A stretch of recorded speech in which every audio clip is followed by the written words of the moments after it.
So I've imported my video here.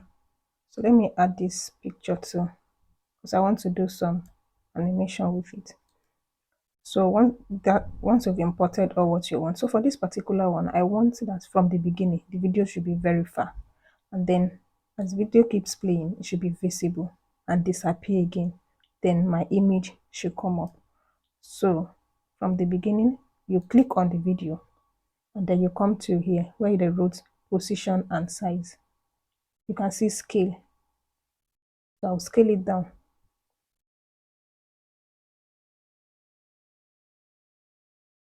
And then add a keyframe. This is your keyframe from the beginning. And then when it's getting to this place, I want it to be very visible. So as it's coming up, I want to adjust it. Should be in the middle. Adjust it to however you want it. Should be very visible. And then towards the end, maybe somewhere here, I want it to go back, scale down, and add a keyframe. Then I want this image to be very small from the beginning. So you click on the video like I said earlier. From the beginning, I want it to be very small. So you go like this. Let me put it that way.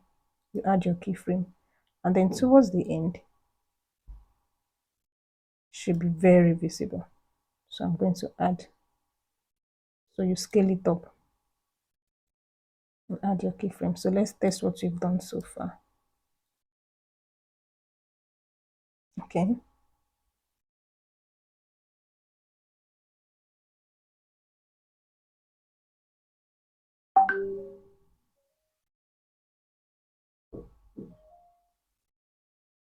Okay.